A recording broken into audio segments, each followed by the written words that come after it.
Hello everyone, welcome to समाधान series of Aditya Anjali math. एक बार फिर से लेके आ गए हैं लीनियर इक्वेशन इन टू वेरिएबल। लेकिन आज का टॉपिक चेंज है। आज का टॉपिक है फ्रैक्शन। फ्रैक्शन वाले प्रॉब्लम को कैसे सॉल्व करेंगे विद प्रॉपर लैंग्वेज, सो आज हमको देखना है। और question number 19 exercise 3E RS Agarwal book है। क्वेश्चन नंबर 19 क्या कहता है देखेंगे आप देख रहे हैं on screen. The sum of numerator and denominator of a fraction is 8। If 3 is added to both the numerator and denominator, the fraction becomes 3/4. Find the fraction. यानी फ्रैक्शन में तो आप समझते हैं फ्रैक्शन का मतलब क्या है कि उसमें न्यूमरेटर होगा, डिनोमिनेटर होगा। तो न्यूमरेटर एंड डिनोमिनेटर दोनों का ही सम 8 दिया हुआ है। तो इससे हम क्या करेंगे, हम चाहे तो लीनियर इक्वेशन इन 2 वेरिएबल भी बना दे या लीनियर इक्वेशन इन 1 वेरिएबल भी बना दे। तो 2 वेरिएबल में हमको इस क्वेश्चन को सॉल्व करना है। तो एक्स एंड वाई मान ले अगर न्यूमरेटर एंड डिनोमिनेटर, तो एक्स प्लस वाई हो जाएगा 8। और दूसरी बात कहता है कि एक्स बाई फ्रैक्शन हो जाएगा एक्स बाई वाई, अगर एक्स न्यूमरेटर और वाई को डिनोमिनेटर मानते हैं तो। और एक एक सेकेंड केस ये कहता है कि अगर न्यूमरेटर एंड डिनोमिनेटर दोनों में ही 3 प्लस करें, यानी x plus 3 by y plus 3 कर दे, तो उसका वैल्यू यानी फ्रैक्शन जो है वो 3/4 हो जाता है। तो चलिए इसको प्रॉपर लैंग्वेज के साथ कैसे सॉल्व करें देखते हैं फटाफट। तो सबसे पहले हम ऐसे लिख देंगे, सबसे ऊपर में हम ये लिख देंगे टू फाइंड द फ्रैक्शन, यानी फ्रैक्शन हमको फाइंड करना है। और सॉल्यूशन में क्या लिखेंगे, इन द फ्रैक्शन। द फ्रैक्शन इसलिए लिख दिए कि वही फ्रैक्शन, ये स्पेशलाइजेशन को शो करता है, डिफिनिट आर्टिकल है, वही फ्रैक्शन जो हमको फाइंड करना है। तो in the fraction let numerator be x and denominator be y, चूंकि हमको 2 वेरिएबल में बनाना है इसको, therefore the fraction be x by y. तो न्यूमरेटर एंड डिनोमिनेटर अगर हम डिसाइड कर चुके हैं तो फ्रैक्शन ऑलरेडी डिसाइडेड है कि फ्रैक्शन होगा एक्स बाई वाई। अब हम लिखने वाले हैं according to question. According to question जो 2 केसेस थे, उन दोनों केस के बेस पर हम 2 इक्वेशन फॉर्म कर लिए हैं। तो पहला केस ये था कि न्यूमरेटर एंड डिनोमिनेटर का सम 8 है, यानी x plus y equal to 8, equation 1 बन गया। और दूसरा केस ये था कि न्यूमरेटर एंड डिनोमिनेटर दोनों में ही +3 करने पर फ्रैक्शन का वैल्यू 3/4 हो जाता है। तो इसका मतलब ये हुआ कि x plus 3 by y plus 3 करने पर इसका वैल्यू हो जाएगा 3/4। अब बाई क्रॉस मल्टीप्लीकेशन आप ऐसे कर सकते हैं, 4 into x plus 3, 4 into x plus 3 is equal to ये वाला 3 into y plus 3, y plus 3। अब 4 इंटू एक्स, अब प्लस 4 इंटू 3, तो 4 इंटू एक्स क्या होगा, 4x होगा, प्लस 4 इंटू 3 12 हो गया, is equal to 3 into y 3y plus 3 into 3 यानी 9। अब हमको linear equation in 2 variable form करना है, तो ऐसे इस इक्वेशन में कांस्टेंट को हम राइट साइड में रखना चाहेंगे और जो भी वेरिएबल है उसको लेफ्ट साइड में। तो लेफ्ट साइड में 4x ऑलरेडी है और 3y को अगर लाएंगे इधर तो ये -3y हो जाएगा। और कांस्टेंट टर्म 9 पहले से है राइट साइड में, और 12 को अगर राइट साइड ले जाएं तो -12 हो जाएगा।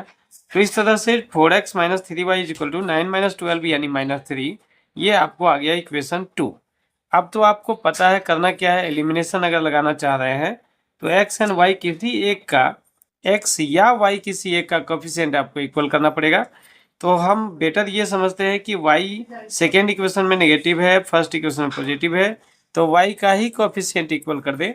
और कोफिशिएंट इक्वल करने का सेंस ये है कि यहाँ y का कोफिशिएंट -3 है और यहाँ y का कोफिशिएंट 1 है। तो पहले वाले इक्वेशन में अगर हम 3 से मल्टीप्लाई कर दें तो +3y हो जाएगा वो, और +3x इज इक्वल टू 28 हो जाएगा। तो इस तरह से हमको y का कोफिशिएंट इक्वल हो जाएगा और x का कोफिशिएंट इक्वल हो ना हो, चाहेंगे इक्वल ना हो, अगर दोनों का कोफिशिएंट इक्वल हो गया तब तो काम ही गड़बड़ हो जाएगा, दोनों कट जाएगा। तो ठीक है, इक्वेशन 1 में 3 से मल्टीप्लाई करने पर हमको क्या मिलेगा, और 3x plus 3y is equal to 8 3 जाए यानी 24। और इक्वेशन वो जो मल्टीप्लाई करके आएगा 100 प्लस इक्वेशन 2, दोनों ही इक्वेशन से हम सॉल्व करेंगे। लेकिन लिखना तो हमको पड़ेगा फ्रॉम इक्वेशन 1 एंड 2 ही। तो हम लिखते हैं from equation 1 and 2 we get equation 3 को, इक्वेशन 1 को 3 से मल्टीप्लाई करने पर आ गया आपको 3x plus 3y is equal to 24। और इक्वेशन 2 तो ऐसे ही एज इट इज हम यहाँ कॉपी कर दिए हैं, 4x - 3y is equal to -3। अब चूंकि हम देख लिए कि y का कोफिशिएंट दोनों तरफ सेम हो गया और वो पॉजिटिव एंड नेगेटिव भी है, तो ऐड करने से ही अपना काम चल जाएगा। तो ऑन एडिंग आप ऐड लिखें, एडिंग लिखें, ऑन एडिंग आप देखेंगे +3y - 3y कैंसिल हो गया, और 3x + 4x का मतलब क्या होगा, तो 3 + 4 7x, ये प्लस हो गया 7x, और 7x इक्वल टू हो गया 24 - 3, 24 - 3 क्या होगा, तो 21। अब 7 से 21 को सिंप्लीफाई करें 3 जा, यानी x का वैल्यू आपको आ गया 3। अब यही x का वैल्यू किसी भी एक इक्वेशन में पुट करेंगे, हमको y का वैल्यू आ जाएगा, और x बाई y ही तो अपना फ्रैक्शन होगा। तो फटाफट इसका स्क्रीनशॉट ले लीजिए, हम आगे बढ़ते हैं और इक्वेशन 1 या 2 कहीं पर भी x का वैल्यू पुट करते हैं, y का वैल्यू प्राप्त करते हैं। On putting the value of x in equation 1 we get, पहला इक्वेशन में ही पुट कर दिए, चूंकि x + y का वैल्यू 8 दिया था, वेरी सिंपल इक्वेशन था, तो कॉम्प्लिकेशन में क्यों जाए।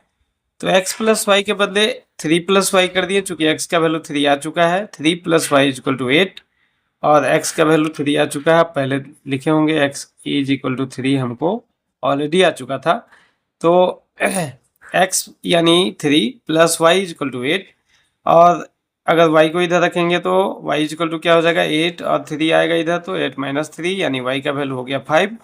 अब y का भी वैल्यू मिल गया, x का भी वैल्यू मिल गया, दस द रिक्वायर्ड फ्रैक्शन b, जो भी फ्रैक्शन हमको चाहिए था वो फ्रैक्शन क्या होगा, फ्रैक्शन माने थे x/y, तो x का मतलब 3 बाई y का मतलब 5, तो अपना आंसर हो गया 3/5, यही आपका रिक्वायर्ड आंसर हो गया। तो चलिए फटाफट एक और क्वेश्चन देखते हैं। नेक्स्ट क्वेश्चन नंबर 20 है ऑन स्क्रीन आपके सामने। क्वेश्चन कहता है if 2 is added to the numerator of a fraction it reduce to 1/2, यानी फ्रैक्शन के न्यूमरेटर में अगर 2 प्लस कर दें, डिनोमिनेटर के साथ क्या करें उसका कोई इंफॉर्मेशन नहीं है, यानी डिनोमिनेटर एज इट इज रहेगा, बस न्यूमरेटर में आप +2 कर दें तो फ्रैक्शन का वैल्यू 1/2 हो जाएगा। And if 1 is subtracted from denominator, अब यहाँ न्यूमरेटर का कोई चर्चा नहीं है। अब सेकेंड केस ये कहता है कि डिनोमिनेटर्स में अगर हम 1 सब्ट्रैक्ट कर दें तो इट रिड्यूस टू 1/3, तो इसका वैल्यू हो जाता है 1/3, फाइंड द फ्रैक्शन। फिर से वही काम करने वाले हैं कि मानेंगे हम in a fraction numerator be x, denominator be y, and then according to question. चलिए लिख के दिखाते हैं। तो सबसे पहले वो 3-4 लाइन रटा रटाया फिर से लिख दिए हम, to find the fraction start में ही, और सेकेंड में क्या, let in the fraction numerator be x and denominator be y। अब आप ये लेट यहाँ कहीं भी लगाएंगे कोई फर्क नहीं पड़ता, सेंटेंस बस क्लियर होना चाहिए। Let in the fraction numerator be x and denominator be y, therefore the fraction be x/y। अब न्यूमरेटर x मान चुके हैं, डिनोमिनेटर y मान चुके हैं, तो फ्रैक्शन तो पक्का है न्यूमरेटर बाय डिनोमिनेटर ही होगा, यानी x/y ही होगा। अब हम करेंगे अकॉर्डिंग टू क्वेश्चन, जो 2 केसेस दिए गए थे उसकी बात। तो अकॉर्डिंग टू क्वेश्चन ये कहा क्या था, अकॉर्डिंग टू क्वेश्चन ये बोला था कि if 2 is added to the numerator the fraction reduce to 1/2, यानी न्यूमरेटर में 2 प्लस कर दे तो फ्रैक्शन हो जाता है 1/2। तो फर्स्ट केस तो ये हो जाएगा कि x बाई y में सिंगल x में प्लस करना है 2, तो फ्रैक्शन हो जाता है 1/2। अब ये इक्वेशन नहीं बना अपना, इससे हम एक इक्वेशन बनाएंगे क्रॉस मल्टीप्लीकेशन से, और हम क्या लिखेंगे 2 × x + 2 is equal to 1 × y। 1 × y क्या होगा, y ही हो जाएगा, और अब 2 से इसको और इसको मल्टीप्लाई करेंगे तो 2 × x क्या होगा 2x, प्लस 2 × 2 ये प्लस है तो 2 plus plus plus 2 × 2 4 is equal to क्या, तो y, और हमको ये 2x एंड y को इधर लाएंगे तो -y इज इक्वल टू 4 को उधर ले जाते हैं कांस्टेंट को राइट साइड में रखने के चक्कर में, तो इज इक्वल टू -4, ये हो गया आपका पहला इक्वेशन। सेकेंड इक्वेशन क्या कहा था आपको कि अगर डिनोमिनेटर में 1 प्लस करें, अगर डिनोमिनेटर में 1 प्लस करने, सेकेंड इक्वेशन क्या कहा था आपको, subtracted from the denominator 1, plus नहीं, डिनोमिनेटर से अगर 1 घटा देते हैं तो उस फ्रैक्शन का वैल्यू 1/3 हो जाता है, घट के 1/3 हो जाता है। तो सेकेंड इक्वेशन के लिए हम फिर से एंड लगा देते हैं, एंड ये भी अकॉर्डिंग टू क्वेश्चन ही है, तो इसी अकॉर्डिंग टू क्वेश्चन में ये एंड लगा देने से काम चल जाएगा। तो सेकेंड कंडीशन क्या कहा है कि x/y में अगर y से 1 घटा देते हैं तो इस फ्रैक्शन का वैल्यू 1/3 हो जाता है। एक इक्वेशन हमको इससे फॉर्म कर लेना है, तो बाई क्रॉस मल्टीप्लीकेशन 3 × x क्या हो जाएगा, और 3x is equal to 1 into y minus 1, 1 into something वो सेम ही रह जाएगा, तो y माइनस 1 हो जाएगा। अब y को इधर लाना हमको, और 3x y को इधर लाएंगे तो minus y is equal to minus 1। ये आपका सेकेंड इक्वेशन हो गया। अब फर्स्ट एंड सेकेंड इक्वेशन को एक बार देख लें कि कोफिशिएंट इक्वल करना है या काम चल जाएगा। एलिमिनेशन लगाना चाह रहे हैं तो फर्स्ट इक्वेशन में माइनस वाई है, सेकेंड इक्वेशन में भी माइनस वाई है, तो कोफिशिएंट माइनस वन दोनों का सेम है। तो हम बस इसको सब्ट्रैक्ट कर दें, हमको x का वैल्यू आ जाएगा। x का वैल्यू कहीं और पुट करेंगे इक्वेशन 1 या 2 में, तो y का वैल्यू आ जाएगा। तो चलिए from equation 1 and 2 we get आगे लिखते हैं। From equation 1 and 2 we get 2x minus y is equal to minus 4 equation 1 था, और 3x minus y is equal to minus 1 equation 2 था।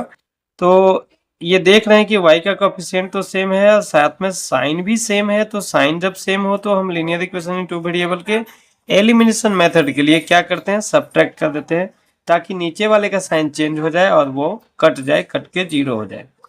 तो जैसे ही हम सब्ट्रैक्ट करेंगे तो ये 3x का साइन जो प्लस है वो अब माइनस हो जाएगा, और y का साइन जो माइनस है वो अब प्लस हो जाएगा, और माइनस 1 नीचे वाले का साइन माइनस है तो अब प्लस हो जाएगा। तो अब ये माइनस वाई प्लस वाई के चक्कर में कट गया, हमको बचा क्या 2 माइनस 3x। तो 2 से 3x घटाएंगे तो हमको माइनस 1x आ जाएगा, और इधर प्लस 1 माइनस 4 यानी माइनस 3 हो जाएगा। 1 से 4 घटाएंगे तो क्या होगा माइनस 3। अब दोनों ही तरफ माइनस माइनस है तो हम माइनस को काट दें, माइनस हटा दें, यानी माइनस से माइनस कट के आप ऐसे समझ सकते हैं। तो x का वैल्यू आपको आ गया 3, तो x का वैल्यू आपको आ गया 3। इस तरह से आपको x का वैल्यू आ गया 3, x इज इक्वल टू 3। अब x का यही वैल्यू इक्वेशन 1 या 2 कहीं भी पुट कर दें तो हमको y का वैल्यू आ जाएगा। तो चलिए फटाफट इसका स्क्रीनशॉट ले लीजिए, इसको इरेज करते हैं, x का वैल्यू 3 बोर्ड पर रखते हैं और y का वैल्यू निकालते हैं इक्वेशन 1 या 2 कहीं भी x का वैल्यू डाल के। अब लास्ट में क्या करना है, on putting the value of x in equation 1 या 2 कहीं भी डाल सकते हैं। तो इक्वेशन 1 में ही हम डाल दिए x का वैल्यू। तो इक्वेशन 1 क्या था, 2x minus y is equal to minus 4, 2x minus y is equal to minus 4 में x का वैल्यू डाल दिए 3, यानी 2 into 3 minus y is equal to minus 4 है। तो 2 इंटू 3 क्या होगा 6, और माइनस 4 को इधर ले आते हैं तो प्लस 4 हो जाएगा, माइनस वाई जब राइट साइड जाएगा तो प्लस वाई हो जाएगा, यानी y का वैल्यू हो गया 6 प्लस 4 यानी 10। तो x का वैल्यू 3 पहले से हमको मालूम था, y का वैल्यू 10 अभी मालूम चल गया। 10 या हेंस कुछ भी लास्ट में लगा देंगे। The required fraction be x by y, यानी x का वैल्यू 3 बाई y का वैल्यू 10, यानी 3/10 ही आपका रिक्वायर्ड फ्रैक्शन हो गया। तो चलिए उम्मीद करते हैं कि फ्रैक्शन से संबंधित ये वेरी सिंपल क्वेश्चन आपको बहुत अच्छे ढंग से समझ में आ गया होगा, और अगर सच में समझ में आ गया हो बहुत अच्छे तरीके से तो हमारे वीडियो को आप लाइक करिए और शेयर करते रहिए अपने प्रियजनों के बीच, और अगर इस चैनल पर नए हैं तो सब्सक्राइब भी जरूर कर दीजिए ताकि हमको भी कुछ मोटिवेशन मिलता रहे। तो चलिए अब नेक्स्ट क्वेश्चन फ्रैक्शन से ही रिलेटेड नेक्स्ट वीडियो में लेके आते हैं आपके लिए।